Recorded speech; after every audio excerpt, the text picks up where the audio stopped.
In November 2022, Zara opened her analytics dashboard on a Tuesday morning and looked at the number she had been avoiding for 6 weeks. Her average engagement rate, the metric that determined what brands paid her, had fallen from 4.2% to 0.8%. She had 1.4 million followers on one platform and 890,000 on another. The followers had not left. The algorithm had simply stopped showing them her content.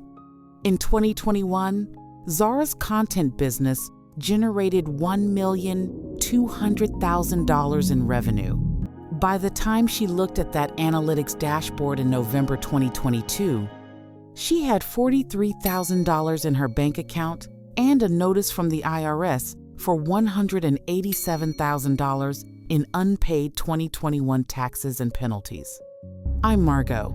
This is Burn Rate. File 006.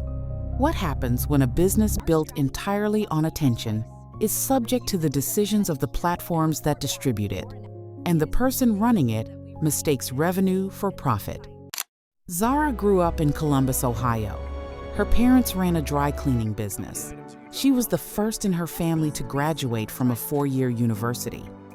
She started posting lifestyle content during her junior year of college, styling videos, apartment tours, budget fashion finds on a phone propped against a stack of textbooks. She had no strategy. She had an aesthetic. Her first brand deal came in 2019. 3 Instagram posts for a skincare company, $400. She reinvested the $400 in a ring light and a better tripod.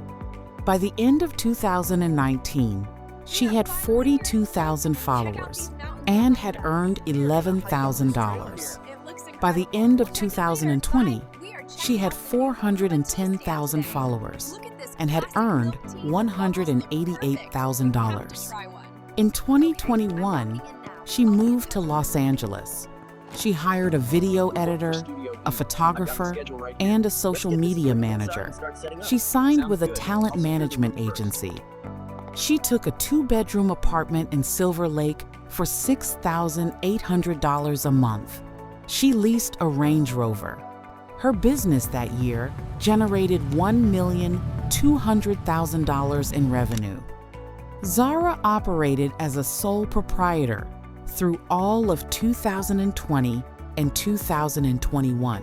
She had no LLC, no S corporation election, no accountant until March 2022. Every dollar of revenue ran through her personal bank account.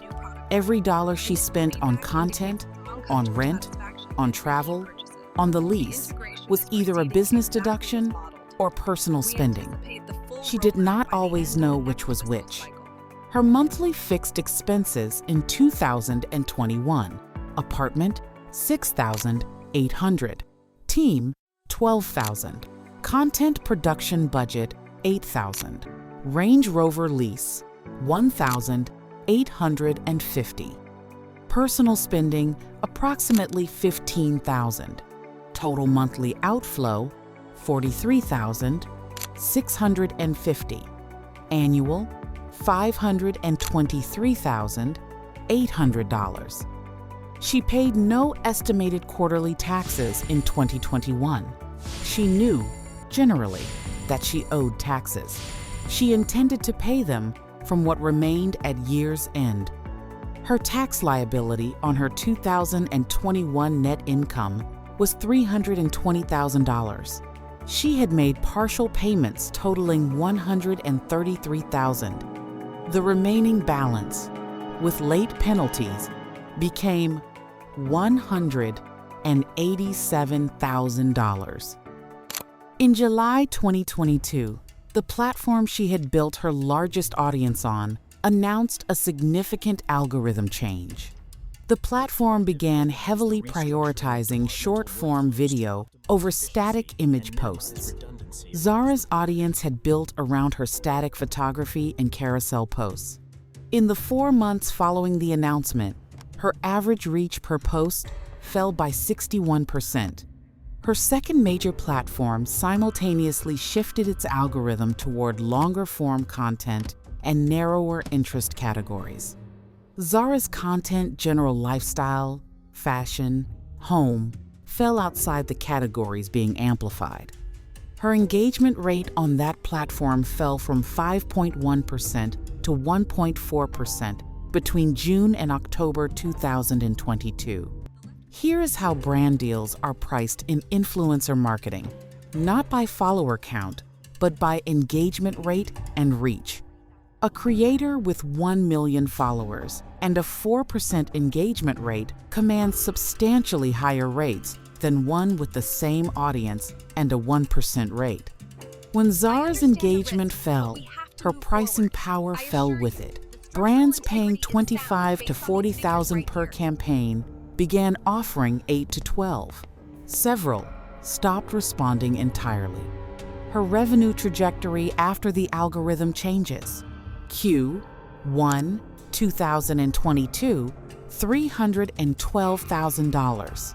Q2 2022, $208,000.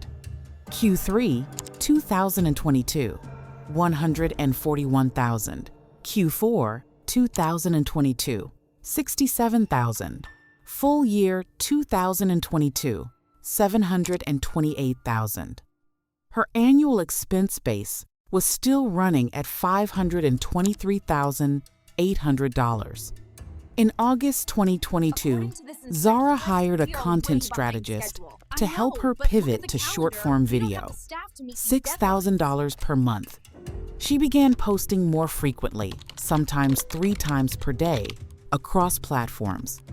She said the period between August and November 2022 was the most she had ever worked in her life and the least she had ever earned.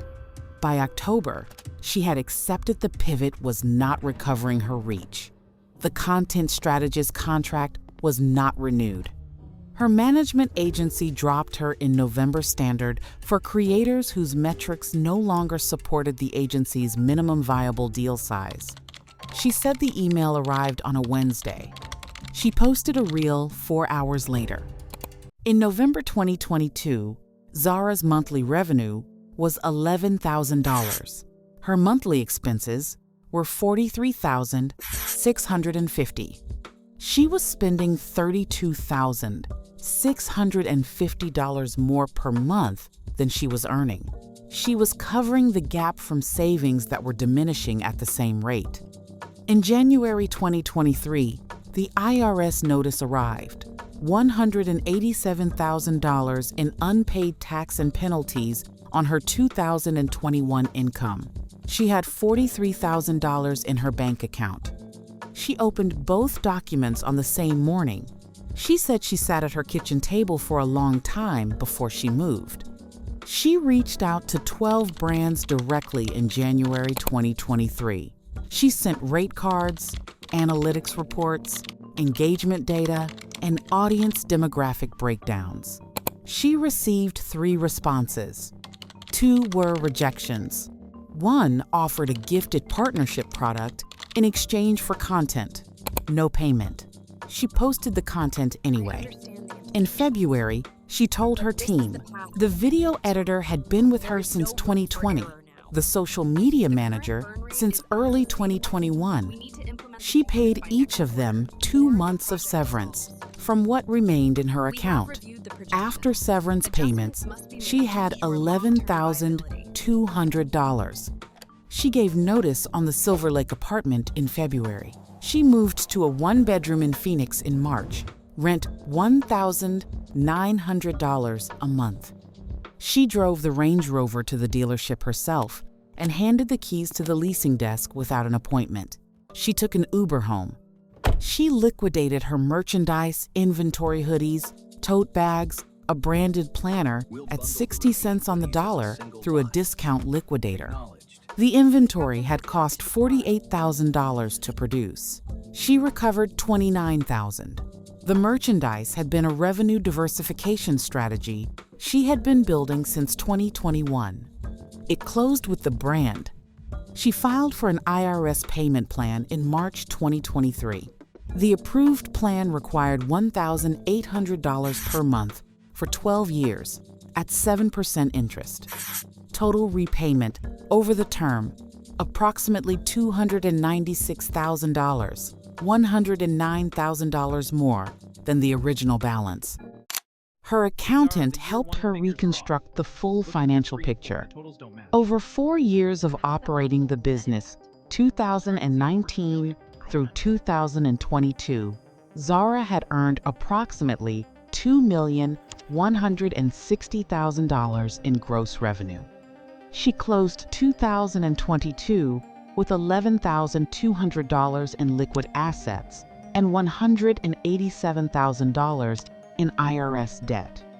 Net position, negative $175,800. In April 2023, Zara formed an S corporation. She began making quarterly estimated tax payments. She opened a dedicated business checking account. She hired a bookkeeper for $300 a month. She said she had spent more money on a single content shoot in 2021 than she had spent on financial infrastructure across 4 years of business. The content she made from her one bedroom in Phoenix alone, on a basic camera, with a window for light, performed better than the content she had made with a professional photographer and an $8,000 monthly production budget in Los Angeles. She said she didn't know how to process that information for several months. By the end of 2023, her annual revenue had stabilized at $180,000. She operated as a team of 1, with a part-time editor at $1,200 per month. Total monthly expenses, $4,100. She was saving 22% of her net income.